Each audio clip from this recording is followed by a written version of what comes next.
اور make up کرواتے ہیں، 50-50 ہزار کا میک اپ کرواتے ہیں، اس میک اپ کی وجہ سے اس کی نماز چھوٹ جاتی ہے۔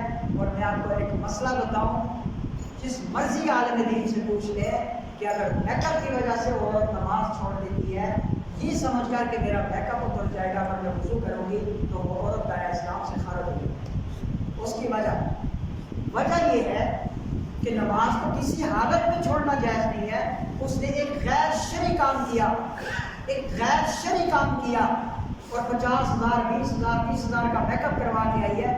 اب اگر روشنی سے پہلے نماز کا وقت ہو گیا، وہ یہ سوچ کر کہ میں اگر نماز کے لیے وضو کروں گی تو میرا 30,000 ضائع ہوگا، اس لیے نماز چھوڑ دیتی ہے، تو یہ جان بوجھ کر نماز چھوڑتی ہے۔ امت مسلمہ کا اس پر متفقہ عقیدہ ہے کہ جو شخص جان بوجھ کر نماز چھوڑے گا وہ کافر ہوگا۔ تو یہ اگر میک اپ کی وجہ سے کوئی عورت نماز چھوڑتی ہے وہ کافر